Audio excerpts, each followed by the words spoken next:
Assalamualaikum warahmatullahi wabarakatuh. Perkenalkan, nama saya Sada Mustafa Ibnu Rahmadi Jayanto. Di sini saya akan menjelaskan tentang pengembangan diri seorang motivator.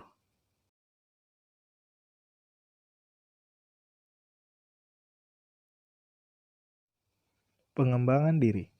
Pengembangan diri meliputi segala kegiatan yang meningkatkan kesadaran dan identitas diri, mengembangkan bakat dan potensi, membangun sumber daya manusia, dan memfasilitasi kinerja, meningkatkan kualitas hidup, dan memberikan kontribusi dalam mewujudkan impian dan cita-cita. Apakah kalian mengetahui apa itu motivator? Motivator adalah orang yang memiliki profesi atau pencaharian dari memberikan motivasi kepada orang lain. Pemberian motivasi ini biasanya melalui pelatihan atau training, namun bisa juga melalui mentoring, coaching, atau konseling. Dalam Kamus Besar Bahasa Indonesia, di entry motivator disebutkan memiliki dua arti. Yang pertama, orang atau perangsang yang menyebabkan timbulnya motivasi pada orang lain untuk melaksanakan sesuatu atau mendorong seseorang untuk mengerjakan sesuatu. Yang kedua, petugas yang ditunjuk untuk memberikan penerangan dan motivasi kepada calon akseptor keluarga berencana. Motivator tentu artinya tidak sekedar pemberi motivasi kepada akseptor keluarga berencana saja, melainkan kepada siapapun yang membutuhkan. Hanya saja karena ini merupakan profesi, maka ada jasa tertentu yang harus dibayarkan apabila membutuhkan motivasi dari motivator. Adapun beberapa syarat yang harus dimiliki seorang motivator yaitu: pertama, membangun motivasi. Terkadang seseorang merasa kesulitan melakukan sesuatu karena tidak memiliki motivasi yang kuat dalam dirinya. Tugas seorang motivatorlah untuk dapat memunculkan motivasi pada diri peserta yang mendengarnya. Yang kedua, mengendalikan emosi. Setiap orang pasti memiliki karakter yang berbeda. Ada yang mudah untuk merubah pola pikirnya, namun ada juga yang tetap berpegang pada pendiriannya, meskipun hal itu salah. Seorang motivator yang baik haruslah mampu untuk mengendalikan emosinya. Jangan mudah terpancing emosi menemukan lawan bicara yang sulit untuk menerima pendapat kita. Yang ketiga, menjadi pendengar yang baik dan berikan solusi.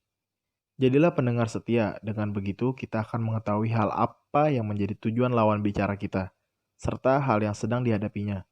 Tawarkan solusi padanya dan ubah caranya dalam menghadapi masalah jika memang diperlukan. Lalu yang terakhir, percaya diri. Seorang motivator harus memiliki percaya diri yang besar.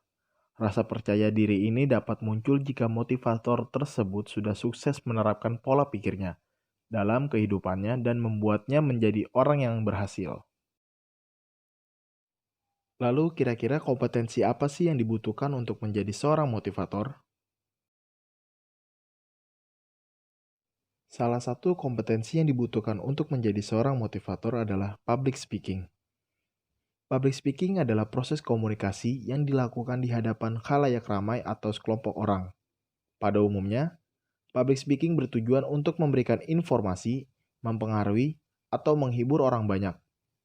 Berdasarkan definisi tersebut, maka public speaking adalah tata cara untuk bicara di depan umum, sehingga harus dilakukan secara runtut dan terencana. Oleh karena itu, dalam public speaking tidak hanya membutuhkan kemampuan berbicara, tapi lebih pada kemampuan bicara yang terstruktur dan mudah dipahami oleh banyak orang dalam waktu yang singkat. Berikut adalah manfaat yang bisa Anda peroleh jika Anda memiliki kemampuan public speaking. Yang pertama, kemampuan public speaking akan membantu meningkatkan rasa percaya diri. Dengan mempelajari kemampuan public speaking, maka Anda juga akan belajar untuk memupuk rasa percaya diri. Rasa percaya diri ini tidak hanya akan berguna ketika Anda harus berbicara di depan umum, tapi juga bisa berguna di saat-saat lainnya. Kalau Anda memiliki rasa percaya diri yang cukup, maka Anda juga akan percaya diri untuk menyambut semua kesempatan yang datang. Dengan begitu, maka kemungkinan Anda untuk meraih karir yang lebih baik akan lebih terbuka. Yang kedua, kemampuan public speaking akan membuat orang lain senang mendengarkan Anda. Kalau Anda memiliki kemampuan public speaking, maka gaya bicara Anda akan lebih enak untuk didengarkan. Anda akan bicara dengan kata-kata yang lebih variatif. Anda juga tidak akan kehabisan bahan untuk diobrolkan. Jadi, Anda akan menjadi teman yang sangat menyenangkan untuk diajak ngobrol. Anda akan lebih nyaman bergaul dengan orang-orang lain. Yang ketiga, kemampuan public speaking akan meningkatkan kualitas diri Anda. Karena Anda dianggap punya kemampuan baik untuk berbicara di depan umum atau di depan orang banyak, maka Anda tentu lebih punya kesempatan untuk bisa meraih cita-cita Anda sebagai seorang motivator. Dengan kemampuan berbicara Anda yang baik, maka akan membuat seseorang tertarik untuk termotivasi dengan apa yang disampaikan oleh Anda. Yang keempat, kemampuan public speaking akan membuat Anda berpikir lebih kritis. Selain bisa meningkatkan kemampuan berbicara di depan umum atau di depan orang banyak, kemampuan public speaking juga bisa membantu Anda untuk meningkatkan kemampuan berpikir kritis. Kemampuan berpikir kritis adalah kemampuan otak untuk mencari cara untuk memecahkan atau mengatasi permasalahan dengan cepat dan tepat. Hal ini karena public speaking akan menuntut seseorang untuk berbicara dengan menarik. Jadi dia harus memilih kata-kata dan cara penyampaian yang tepat. Secara tidak langsung, hal ini merangsang otak untuk berlatih berpikir kritis. Dan yang terakhir, kemampuan public speaking akan meningkatkan kemampuan Anda untuk memimpin. Saat berbicara di depan umum atau di depan banyak orang, Anda sering dituntut untuk membuat orang-orang yang mendengarkan Anda itu untuk percaya atau terpengaruh dengan apa yang Anda katakan. Orang yang sering diminta untuk berbicara di depan umum pada umumnya adalah orang yang dianggap memiliki kemampuan lebih dibandingkan orang lain. Orang yang memiliki kelebihan dan mampu mempengaruhi orang lain adalah orang yang cocok untuk menjadi pemimpin. Seorang pemimpin akan bertugas untuk mendelegasikan tugas, memberikan instruksi, serta membuat anak buahnya percaya kepadanya. Semua itu sangat membutuhkan kemampuan public speaking. Jadi, dengan mempelajari kemampuan public speaking, secara tidak langsung Anda juga akan mempelajari cara untuk menjadi seorang pemimpin. Selanjutnya saya akan menjelaskan 5 tips untuk meningkatkan kemampuan public speaking. Tips yang pertama, berpikir positif dan percaya diri. Seringkali seseorang sebelum berbicara di depan publik dihantui dengan berbagai pikiran negatif, seperti takut akan membuat kesalahan, bagaimana anggapan publik, atau takut akan dihina. Buang jauh-jauh pikiran negatif tersebut dan mulailah berpikir positif. Pikiran negatif hanya akan membuat Anda terlihat gugup, sedangkan publik lebih menyukai orang-orang yang percaya diri. Mulailah berpikir positif sebelum Anda berbicara di depan publik. Gunakan kata-kata positif dalam pikiran Anda. Kekuatan pikiran atau mind power sangatlah luar biasa. Ingatlah bahwa pikiran positif akan menghasilkan gerakan dan kata-kata positif serta percaya diri. Sedangkan pikiran negatif hanya akan menghasilkan hal-hal yang negatif pula.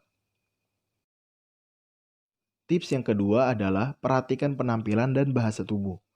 Publik lebih menyukai dan lebih memperhatikan orang yang berpenampilan rapi. Untuk tampil rapi tidak perlu dengan pakaian dan aksesoris mahal. Cukup dengan sedikit pengetahuan mengenai mix and match. Anda dapat berpenampilan rapi dan menarik dengan memanfaatkan pakaian dan aksesoris yang tersimpan di lemari pakaian Anda. Penampilan lusuh hanya akan membuat publik mengalihkan perhatian, meskipun isi dari pidato Anda sangatlah luar biasa. Bahasa tubuh juga sangatlah penting dalam menunjang penampilan. Perlu diingat bahwa 90% dari proses komunikasi adalah komunikasi nonverbal. Publik akan menilai bagaimana ekspresi muka Anda, bagaimana Anda berdiri, bagaimana Anda bergerak, dan bahkan bagaimana Anda menggerakkan tangan. Buatlah diri Anda senyaman mungkin ketika berbicara di depan publik. Menarik nafas dalam-dalam sangat membantu untuk membuat tubuh Anda rileks. Sebuah senyuman hangat dari Anda juga dapat membantu mencairkan suasana tegang antara Anda dan publik. Tips yang ketiga adalah berinteraksi dengan peserta. Interaksi antara Anda dan peserta sangatlah penting ketika Anda melakukan public speaking. Interaksi peserta dengan baik dan tidak berlebihan akan menciptakan suasana yang nyaman.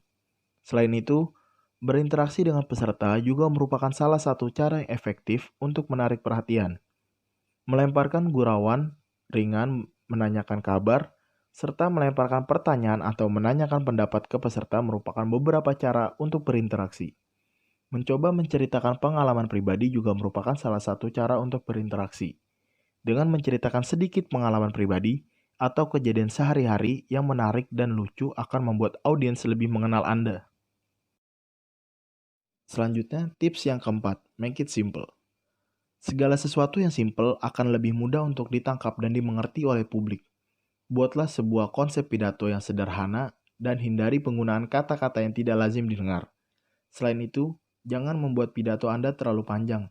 Peserta akan merasa bosan dengan pidato yang terlalu panjang, meskipun isi pidato Anda sesungguhnya menarik. Awali pidato Anda dengan pembukaan yang menarik dan lelucon ringan, dapat menjadi awal yang bagus dari pidato Anda. Selanjutnya, akhiri pidato Anda dengan kesimpulan dari apa saja yang telah Anda sampaikan dan ditutup dengan pernyataan yang akan diingat oleh peserta Anda. Selanjutnya, tips yang terakhir adalah teruslah berlatih. Tips terakhir ini adalah tips paling penting. Namun, terus berlatih merupakan cara paling jitu untuk meningkatkan kemampuan dalam public speaking. Banyak cara yang bisa dilakukan untuk melatih public speaking. Mulai dari berlatih di depan cermin, sampai dengan merekam video Anda berpidato, dan menontonnya kembali untuk melihat kekurangan dari cara berbicara Anda. Setelah itu, mungkin Anda bisa memperbaiki pidato Anda atau cara berbicara Anda menjadi lebih baik lagi. Mungkin itu saja yang bisa saya sampaikan. Kurang lebihnya mohon maaf. Terima kasih.